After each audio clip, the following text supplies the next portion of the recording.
కానీ నిజానికి జనరల్గా జరిగేది ఏంటంటే ఎవరైనా క్రిస్టియానిటీలోకి వెళ్ళారు అంటే వ్యక్తిగత ఎమోషనల్ రీజన్స్ వల్ల వెళ్తారు. వాళ్ళకి ఏదైనా సమస్యలు వచ్చి పరీక్షల్లో మీరు చెప్పినట్టు పరీక్షల్లో పాస్ అవ్వాలనో స్టూడెంట్స్, రోగం ఏదైనా నయం కావాలనో, అమ్మాయి పెళ్లి కావాలనో, ప్రేమ వ్యవహారాలు ఇట్లాంటి విషయాల్లో వ్యక్తిగత కారణాల వల్ల క్రిస్టియానిటీలోకి వెళ్తారు తప్ప వ్యక్తిగత కారణాల వల్ల క్రిస్టియానిటీ నుంచి బయటికి రారు.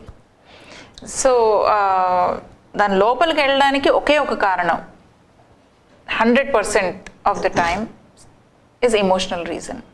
ఎమోషనల్ రీజన్స్ వల్లనే మనం లోపలికి వెళ్తాం. వ్యక్తిగత సమస్యల వల్ల క్రిస్టియానిటీలోకి వెళ్తాం. క్రిస్టియానిటీలోంచి బయటకు వచ్చేయడానికి ఒకే ఒక కారణం, ఆలోచన మొదలయ్యి రీజనింగ్ నిద్ర లేచి. ఓకే, ఇప్పుడు అంటే ఇట్లా క్రిస్టియానిటీ నుంచి బయటకు రావడం అనేది ప్రపంచవ్యాప్తంగా చాలా చోట్ల జరుగుతుంది, చాలామంది వస్తున్నారు. ఇప్పుడు ప్రత్యేకంగా మీకు